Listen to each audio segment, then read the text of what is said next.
vraiment cette stabilité visuelle, elle en a parlé. La graisse est extrêmement importante. Maintenant, comment est-ce qu'on fait? Il y a des méthodes, il y a des outils. En fait, j'avais des pistes, mais je faisais un peu ce que je voyais aussi à côté. Ou... J'avais pas mon propre style. Et il se pose pas la question de savoir pourquoi est-ce qu'il y en a qui marchent et qu'il y en a d'autres qui marchent pas. Parce que tout simplement, ben, quand c'est un peu poussiéreux du côté de son design, bah, ça fonctionne pas et les Ouais, personnes ne viennent pas à nous, c'est naturel. en fait, tout ça, c'était beaucoup d'énergie pour finalement jamais de réponse, un peu de ma créativité, basée sur du concret, et ensuite tous les outils qui me permettent de faire quelque chose de cohérent.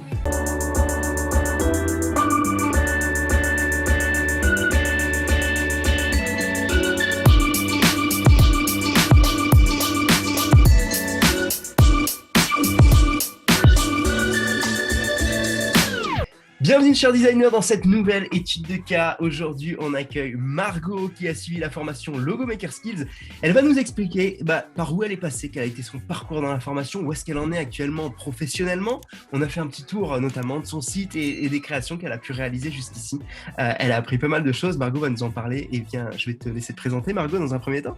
Oui, du coup, je me suis lancée en freelance il y a 2 mois. Parce que j'ai enfin fait cette formation et que là, je me sens vraiment prête au niveau de mes compétences en graphisme. Et ensuite, je me suis rendu compte qu'il me fallait quand même encore une petite aide, un dernier bilan à faire pour réajuster mon site internet, etc. Et du coup, c'est ce qu'on est en train de faire et ça m'apporte encore des solutions pour enfin trouver vraiment mon truc à moi.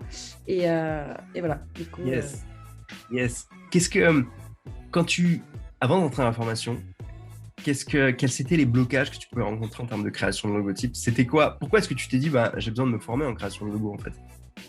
Alors, parce que j'avais des blocages au niveau du design. Dans le logo, je partais un peu dans tous les sens. En fait, j'avais des pistes, mais je faisais un peu ce que je voyais aussi à côté. Ou j'avais pas mon propre style. Et je me sentais pas du tout légitime. J'étais jamais complètement fière de ce que je faisais. Et du coup, j'avais besoin en fait d'outils plus précis, d'avoir une vraie méthode de travail, etc., pour me canaliser, parce que je partais un peu dans tous les sens. Et avec cette formation, ça m'a pas mal aidé quand même. Yes, yes. Qu'est-ce que ça fait finalement de partir dans tous les sens, de pas être complètement fier de son travail? Ça crée quoi finalement? Du coup, quand on n'est pas complètement fier, comme je l'étais avant, je me sentais pas du tout de me lancer en auto-entreprise, de contacter des clients. En fait, c'était les amis qui venaient à moi et puis moi, je leur faisais quelque chose. Mais je savais qu'il manquait de la qualité dans ce que je faisais, mais je savais pas trop pourquoi. En fait, j'avais pas les outils. Donc, ça fait que je me lançais pas vraiment. Ok, t'as pas les critères en fait, tu sais pas sur quoi vraiment aller tabler. Qu'est-ce qui fait que ce logotype va être meilleur en fait? Ouais. Yes, ok. Qu'est-ce que t'as essayé avant qui a pas marché? Comment est-ce que t'es venu finalement à apprendre la création de logotype et qu'est-ce qui fait que ça a pas marché au départ? Alors, j'ai toujours essayé de rentrer dans des agences. J'ai postulé dans pas mal d'agences, etc. Alors, j'ai jamais eu trop de réponses et ensuite, il y avait eu le Covid. Du coup, c'était encore plus compliqué.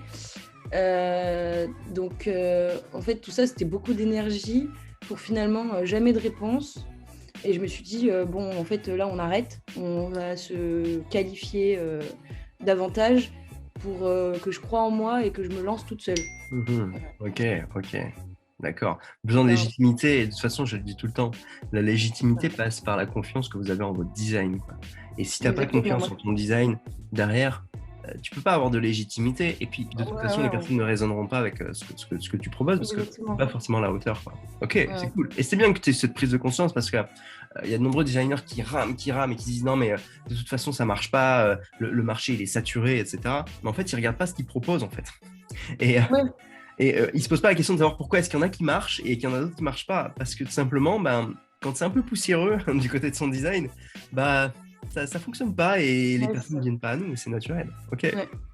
Bon, très spécifiquement, qu'est-ce que, euh, qu'est-ce que tu fais maintenant différemment quand tu abordes la création de logotypes? Alors, quand j'aborde mon logo, euh, en fait, j'utilise complètement la méthode que j'ai appris du coup dans Logo Maker Skills, et je vais commencer par faire une petite analyse du marché, des choses comme ça, pour en fait me baser sur du concret, parce que en fait il faut vraiment commencer par analyser un peu le visuel de des concurrents du client, Ouais. et ensuite lui proposer du coup quelque chose qui va être un peu différent pour le démarquer, mais pas trop non plus, pour qu'on puisse quand même comprendre le marché dans lequel il est. Et du coup, je me base là-dessus. Et après, j'utilise tous les outils, j'utilise un peu ma créativité, tout ça. Je teste des trucs, je pars un peu dans tous les sens sur Illustrator. Et après, en fait, je vais recibler avec tous les outils de Logo Maker Skill.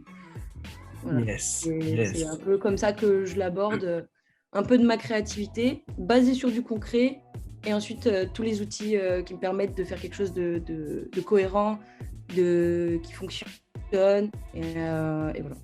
Quand tu parles de qui fonctionne, pour aider un petit peu les designers qui nous regardent, qu'est-ce que ça veut dire pour toi finalement un logo qui fonctionne? Bah, alors, qui fonctionne, c'est qu'il est d'abord complètement lisible, qu'on puisse en fait, le percevoir sur n'importe quel support, petit, grand. Voilà, quand on marche, enfin, si on est, je sais pas moi, en voiture ou quoi, enfin, peu importe, qu'il soit vite reconnaissable aussi, qu'il soit assez voilà, singulier, pour qu'on puisse bien définir ce logo, c'est cette entreprise, et qu'il soit assez séduisant pour qu'on ait envie d'en savoir plus. Parce que voilà, pour qu'il fonctionne, il faut qu'il soit lisible, mais il faut aussi qu'il soit un peu sexy. Sinon, on n'a pas forcément envie d'en connaître plus. Donc, pour moi, c'est ça un logo qui va fonctionner, c'est qu'il va nous intriguer un petit peu, mais qui va quand même être assez pratique, dans le sens où on peut l'appliquer partout. Voilà. Il y a cet équilibre entre le mystère et le côté très objectif qu'on peut avoir un logo. On veut éviter de tomber dans le cliché. Oui. Si je traduis un petit peu tes mots, Mais c'est voilà, ce que tu es en train de nous dire, clairement. Il nous intrigue par sa forme, etc., mais qu'il puisse quand même être assez, disons, équilibré, stable, pour qu'on puisse le voir partout, quoi. Dans l'équilibre, qu'est-ce que tu retiens de la formation par rapport à l'équilibre? Alors là, la graisse, c'est le premier truc auquel je pense, c'est que s'il n'a pas de la graisse, s'il n'est pas assez impactant, on le voit pas, on le perçoit pas partout. On l'a encore vu tout à l'heure sur un de mes anciens logos. C'est vraiment la première chose que je retiens de cette formation, c'est mettre de la graisse, d'équilibrer ses masses, et le côté mystère, le côté subjectif du logo, passer par l'émotion et pas par quelque chose d'objectif, comme on l'a dit tout à l'heure. Un restaurant, on va pas lui mettre une fourchette. On va voir ce qu'il y a autour de ce restaurant pour lui donner son identité propre, quoi. Parce que tous les restaurants, c'est une fourchette. Mais tous les restaurants, je sais pas, des Landes, ça, par exemple, ça va être plus une forêt. Alors qu'un restaurant à Lyon, ça va être plus le luxe. Voilà. Donc ça, c'est important aussi. Top. Bah écoutez, chers designers, écoutez tout ce que vous dit Margot. Ça va être important pour avancer aussi. Quelle est la différence entre Margot avant la formation et Margot après la formation? C'est Margot qui a plus confiance, parce que j'ai des outils maintenant. Avant, je n'en avais pas. Je partais dans mes délires, etc. Enfin, pas mes délires, j'avais quand même une certaine rigueur, mais voilà.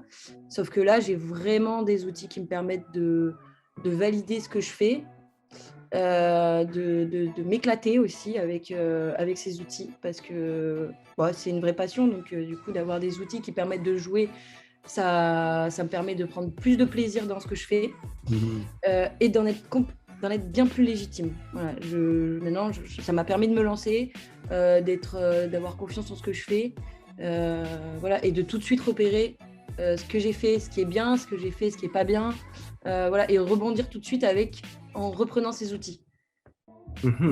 Top. Quand elle parle d'outils, c'est pas des logiciels, hein. C'est des outils visuels.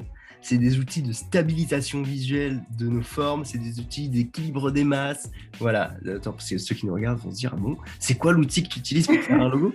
C'est Mais pas la vrai. baguette magique. Mais en effet, ce sont bien des outils, mais des outils visuels, des outils des modes de réflexion qui permettent d'arriver à trouver des logos stables. Je vous passerai en même temps ce que veut dire des logos stables par rapport au travail de Margot directement à l'écran. Vous allez pouvoir voir ça, vraiment cette stabilité visuelle, elle en a parlé. La graisse est extrêmement importante. Maintenant, comment est-ce qu'on fait? Il y a des méthodes, il y a des outils, et tout ça, bien, ça se passe dans la formation. Merci Margot pour cet échange. Qu'est-ce que tu dirais à des personnes comme toi qui se posent des questions, qui se posaient peut-être des questions avant de rejoindre la formation? Enfin, pour moi, en tout cas, ça a été hyper important de faire cette formation parce que ça m'a fait vraiment, vraiment, vraiment évoluer dans mon design, dans mon approche, dans ma façon de voir le design aussi, le marché du design. On n'est pas un sous-métier, hein, voilà, et qu'on participe, chaque designer va participer à son marché. Tout ça, c'est des choses que je ne voyais pas forcément et que chaque designer devrait prendre en compte quand il fait du design et quand il facture, quand il fait des devis.